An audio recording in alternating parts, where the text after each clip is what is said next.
Bismillahirrahmanirrahim. Assalamualaikum warahmatullahi wabarakatuh. Kali ini kita akan belajar tentang peluang dan pemilihan sampel. Tujuan pembelajaran kali ini adalah yang pertama memahami konsep dasar peluang, yang kedua menerapkan konsep frekuensi harapan, dan yang ketiga memilih teknik sampling yang tepat. Kita masuk ke materi pertama, yaitu konsep dasar peluang. Terdapat 3 istilah penting dalam peluang. Yang pertama, ruang sampel. Ruang sampel adalah himpunan semua hasil yang mungkin dari suatu percobaan. Lalu yang kedua, kejadian, yaitu sub himpunan dari ruang sampel. Lalu yang ketiga adalah peluang. Peluang adalah ukuran kemungkinan terjadinya suatu kejadian. Nilai dari peluang selalu dinyatakan dalam angka antara 0 dan 1. Semakin dekat nilai peluang ke 1, semakin besar pula kemungkinan kejadian terjadi. Nilai peluang 0 artinya kejadian itu tidak mungkin terjadi. Sebaliknya, jika nilai peluang itu adalah 1, maka kejadian itu pasti terjadi. Peluang ada 2 jenis. Yang pertama, peluang teoritis. Peluang teoritis adalah perbandingan antara frekuensi kejadian yang diharapkan dan frekuensi kejadian yang mungkin terjadi dalam ruang sampel. Rumus peluang teoritis adalah PA sama dengan NA per NS. Dengan PA adalah peluang kejadian A, NA adalah banyaknya anggota kejadian A, dan NS banyaknya anggota ruang sampel. Contoh soal: 2 buah dadu hitam dan merah dilemparkan bersamaan. Tentukan peluang munculnya dadu berjumlah genap. Untuk penyelesaiannya, pertama kita tentukan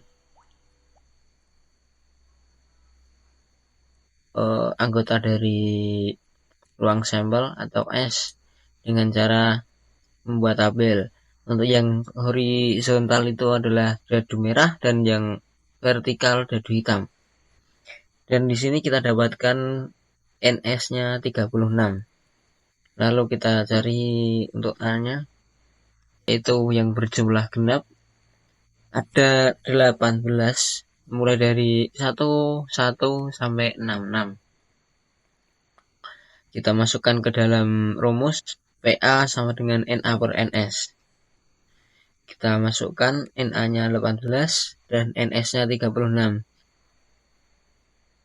Nah, ini masih bisa disederhanakan. Kita sederhanakan dengan membagi pembilang dan penyebutnya dengan angka 18. Sehingga PA sama dengan setengah. Lanjut ke contoh soal yang kedua. Pada sebuah kantong terdapat 40 kelereng dengan warna merah 16 buah, warna hijau 8 buah, dan sisanya warna biru. Kemudian diambil 1 buah kelereng secara acak. Tentukan peluang jika yang terambil adalah kelereng biru. Penyelesaiannya, diketahui N adalah 40 kelereng. Lalu kelereng merahnya ada 16 buah, kelereng 8, dan sisanya itu berwarna biru. Kita cari dulu yang warna biru. Untuk mencari jumlah kelereng warna biru, kita kurangkan NS dengan jumlah kelereng merah dan hijau. Jadi warna biru adalah 40 dikurangi 24 sama dengan 16. Karena yang kita cari adalah peluang terambilnya kelereng biru, maka NA-nya adalah 16. Kita masukkan ke dalam rumus PA sama dengan NA per NS. NA-nya 16 dan NS-nya 40.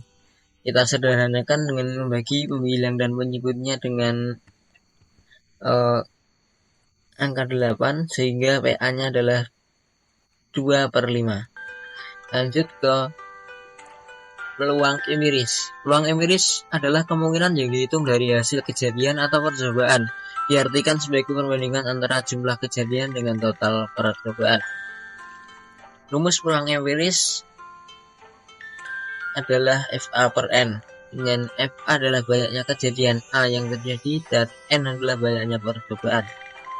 Contoh soal, tentukan peluang empiris dari suatu kejadian A, di mana muncul mata dadu 5 dari percobaan melempar sebuah dadu sebanyak 30 kali.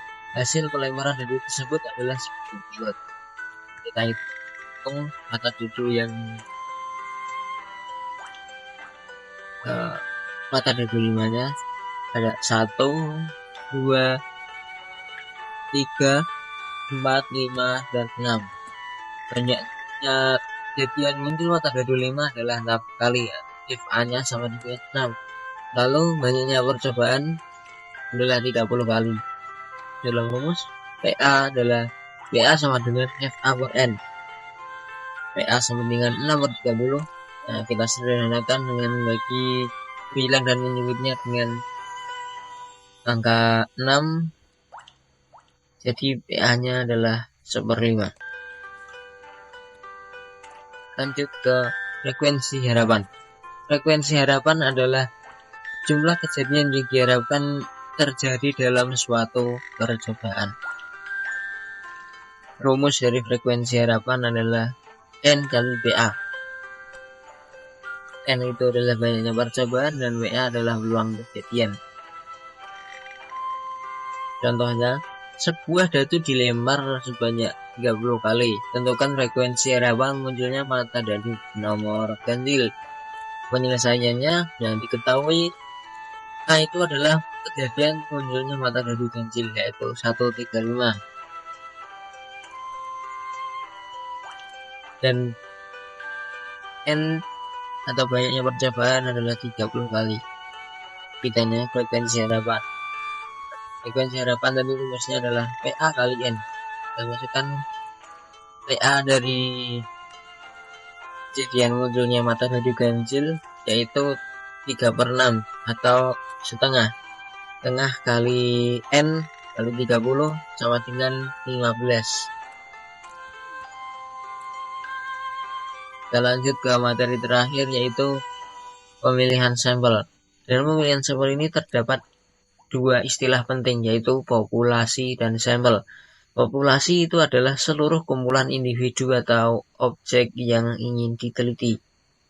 Lalu sampel adalah bagian dari populasi yang dipilih untuk mewakili seluruh populasi. Ukuran suatu populasi atau sampel adalah banyaknya anggota yang dimuat oleh populasi atau sampel tersebut.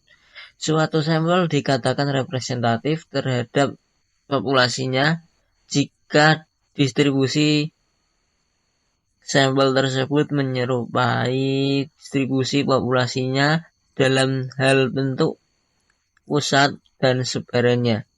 Cara yang digunakan agar mendapatkan sampel yang representatif ada dua. Yang pertama, random sampling atau teknik sampling acak.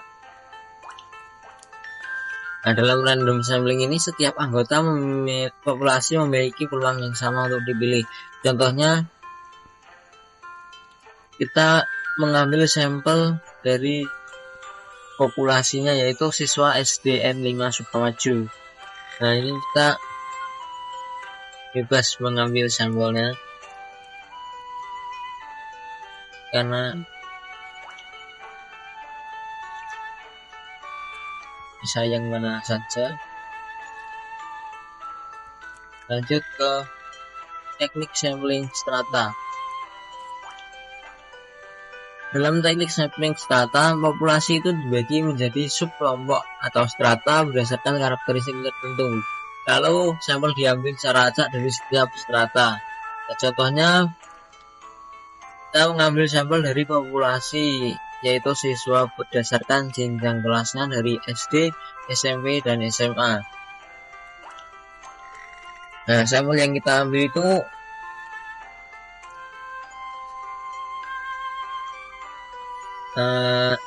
kita ambil masing-masing itu ada yang mewakili dari setiap strata. Mungkin bisa kita ambil 1, 2 atau beberapa. Kita lanjut ke latihan soal. Nah, ini mungkin bisa membuat latihan soal, silakan dikerjakan.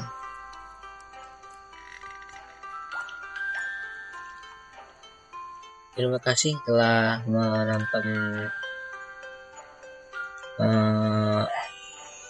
video saya, and see you next video.